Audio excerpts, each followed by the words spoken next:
Pak Syafi'i Ma'arif almarhum mengatakan 80% tanah kita dikuasai korporasi, 13% oleh asing. Ya, itu sempat mengemuka ya. Ya, itu sudah ada datanya. Dan ada 93% tanah kita hanya dikuasai segelintir manusia, tidak sampai 1%, hanya ratusan orang. Apakah kita ini negara Pancasila? Apakah sesuai dengan Undang-Undang Dasar 45? Tidak. Jadi gini, kalau kami anggota FKMTI, kalau polisi ngomong 10, 11 yang nyamuk saya.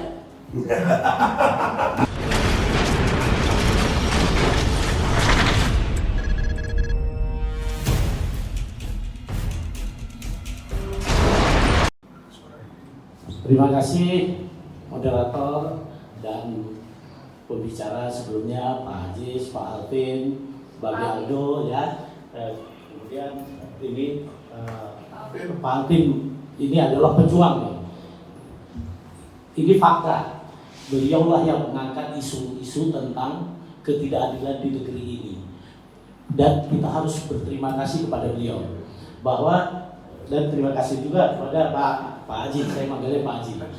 Terima kasih atas kesempatan yang diberikan. Perkenalkan, saya Supardi Kendi Budiarjo, Ketua Forum Korban Mafia Tanah Indonesia. Jadi kalau bicara tentang mafia tanah itu jauh lebih sadis dengan mafia-mafia tadi karena korbannya sudah ribuan.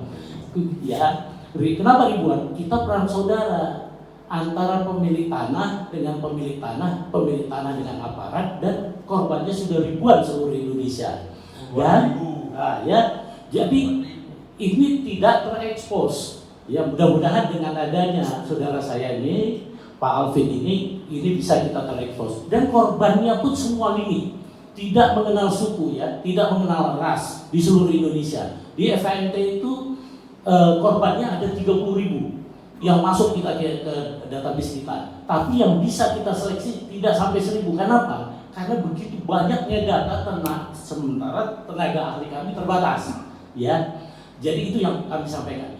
Sebenarnya kita ini dalam posisi darurat agraria. Kenapa saya katakan itu? Pak Syafi'i Ma'arif almarhum mengatakan 80% tanah kita dikuasai korporasi, 13% oleh asing. Ya, itu sempat mengemuka ya. Ya, itu sudah ada datanya. Dan ada 93% tanah kita hanya dikuasai segelintir manusia, tidak sampai 1%, hanya ratusan orang. Apakah kita ini negara Pancasila? Apakah sesuai dengan Undang-Undang Dasar 45? Tidak, kita sudah langgar semua. Nah, dan memperolehnya pun tanah itu cara-cara melanggar hukum.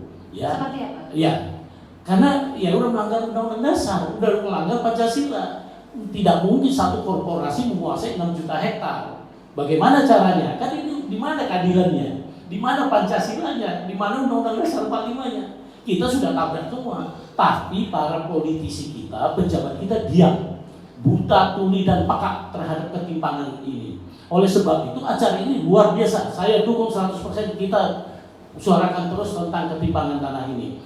Begitu juga dengan kriminalisasi. Hampir seluruh korban itu dikriminalisasi karena oleh mafia tanah, oleh aparat negara. Jadi gini, saya katakan waktu itu bahwa di salah satu media Kompas bahwa negara melakukan ya legalisasi perampasan terhadap tanah.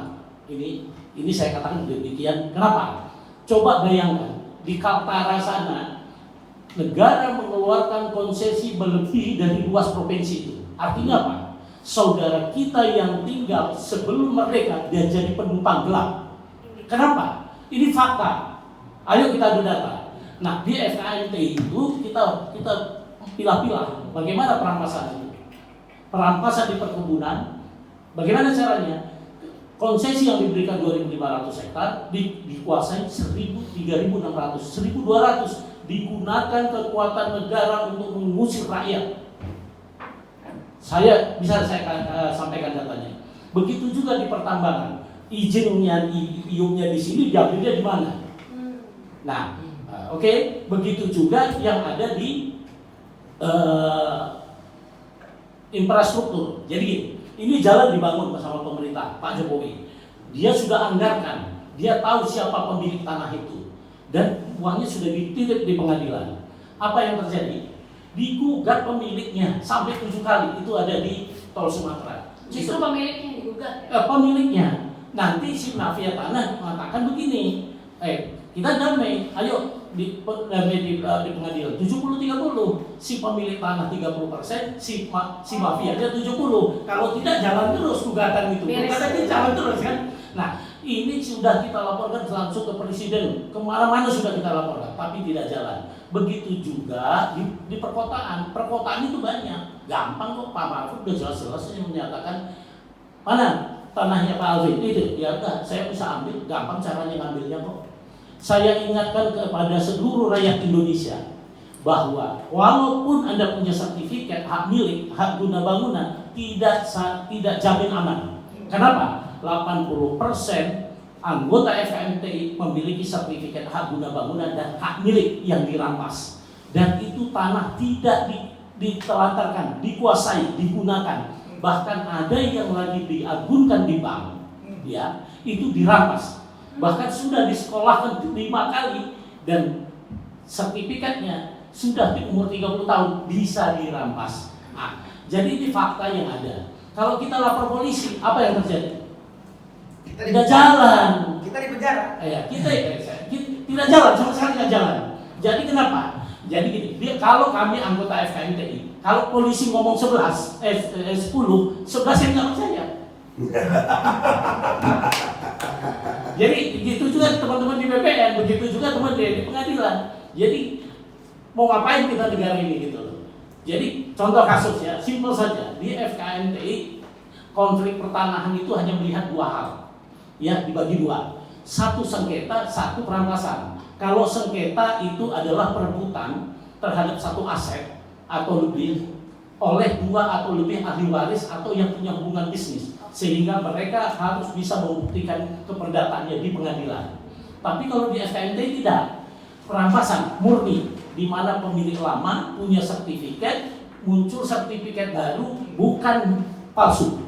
Kenapa bisa muncul sertifikat? Produk BPN, ya, produk BPN, ya, muncul lagi baru. Nanti saya jelaskan. Nah, ini yang masih terjadi di seluruh Indonesia. Kenapa itu terjadi? Karena kebijakan mafia tanah sudah masuk kepada tataran kebijakan. Ya, oke. Itu yang menyebabkan kenapa kita semua tanah siapa saja bisa dirampas. Semua rakyat Indonesia hanya tunggu giliran kalau kita hari ini kita tidak bergerak, kita selesaikan. Nah, nanti ada solusinya, sabar. Nah, yang perlu saya sampaikan adalah banyak pun data ibu itu tidak. Contoh kasus, saya kasih analoginya. Perampasan tanah adalah munculnya hak pemilikan baru di hak kepemilikan lama yang dilegalisasi oleh negara, oleh BPN. Nah, ya saya ulangi ya. Jadi banyak tanah-tanah di Jakarta itu double certificate. Ada yang 6, ada yang 7. Nah, kenapa itu terjadi? Ini saya cari detailnya.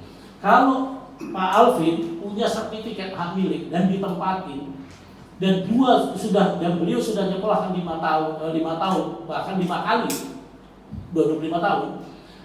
Saya seorang bukti, saya cari ahli warisnya, kerjasama sama oknum BPN. Saya buat transaksi, saya bawa ke BPN. Dikeluarkan sertifikat atas nama saya Habibie. Saya datang ke Pak Alvin. Pak Alvin, ini tanah saya, bukan tanah lu. Pak Alvin merasa yakin 100% itu tanah dia, karena udah 30 tahun. Tanah leluhur gitu ya? Iya, tidak. Dia beli sertifikat yang sudah jadi sertifikat hak milik, sehingga dia tidak punya wakaf. Kalau leluhur masih ada wakafnya. Nah, itu jauh lebih gampang nyarinya. Tapi kalau dia tidak, dia minta nanti wakaf ke BPN, dia bilang tadi katakan BPN, itu tidak boleh dikeluarkan wakaf karena sesuai dengan peraturan Undang-Undang Nomor 14 Tahun 2008 tentang informasi publik, wakaf dikecualikan. Nah, itu yang saya katakan tadi bahwa sudah masuk dalam tataran kebijakan mafia tanah itu. Dia adopsi itu, ya. Oke, Pak Alvin yakin itu tanahnya, lapor ke BPN. Pak BPN, ini tanah saya kok ada tanahnya Budi. BPN dengan santai jawab, kalau memang ada keberatan Pak Alvin silahkan lapor, gugat di pengadilan. Nah, nanti Pak Alvin merasa yakin, ngapain panjang kan? Nah, laporkan ke polisi karena dia yakin bahwa sertifikat saya itu alas dasarnya tidak benar, ya. Oleh sebab itu dilaporkan Mas Alvin ke polisi. Nah, di polisi diproses. Oknum polisi nanya, apakah ini ada laporan atas nama Alvin ke Budi sebagai pelapor. Nah, nanti BPN mengklarifikasi, polisi mengklarifikasi ke BPN menjawab simpel saja bahwa atas nama sertifikat yang dikeluarkan atas nama Budi, HGB nomor sekian adalah produk BPN dan dikeluarkan sesuai dengan aturan. Apa yang terjadi? Di SP3, karena dia SP3, rumah ditempatin, saya lapor balik. Jadi tersangka, diproses, kong kali kong, ya sudah, usir, masuk penjara. Nah, itulah yang terjadi. Nah, ini jamak terjadi di seluruh Indonesia. Banyak kasus yang terjadi seperti ini. Oh, banyak. Di Jakarta saja kami ada anggota 10.000. Makanya BPN menarasikan ada 1.500 kasus, ada 1.600 seluruh Indonesia. Saya bingung. Nah, setiap yang diekspos di media, baik itu kerjasama BPN dengan Polda Metro Jaya, itu yang ditangkap receh-receh. Padahal Pak Jokowi sudah ngamuk berkali-kali. Dari 2021 berantas mafia tanah beserta backingnya. Apakah didengar? Tidak. Dan ada 5 kali dia menyatakan berantas mafia tanah beserta backingnya. Apakah dijalankan Kapolri? Tidak. Yang dijalankan ya itu hanya kamuflase saja semua, gitu. Itu faktanya ya. Jadi terakhir kemarin gebuk. 3 hari yang lalu. Iya, 3 hari yang lalu digebuk. Begitu gebuk saya angkat ke media tentang kasus tanah saya di media Indonesia, datang perusahaan besar, saya tidak bicara perusahaan dia, saya langsung di medianya ditekan. Nah, inilah sekarang saya katakan bahwa pengusaha-pengusaha yang besar ini dia bisa mengatur siapa saja. Ya, jangan-jangan Pak Presiden pun mungkin bisa diatur. Karena kenapa bisa? Faktanya Pak bisa diatur. Karena dia sudah perintahkan berkali-kali sampai kemarin kalau dia digebuk nggak jalan juga. Kita lihat ini hanya narasi saja atau memang betul dari hati nurani. Kalau dulu kami percaya Pak Jokowi punya konsep terhadap pemberantasan mafia tanah. Bapak-bapak pendengar LG seluruh tanah air, mari kita jaga tanah kita. Kita dalam bahaya tanah. Jangan nanti anak cucu kita yang lahir di Indonesia jadi penumpang gelap. Tadi faktanya begitu.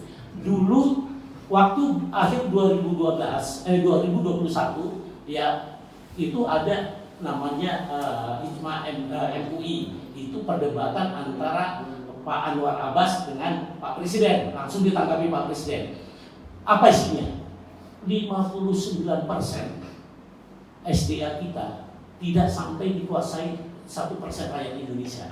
41% ya SDA kita ya itu dikuasai 99% rakyat Indonesia.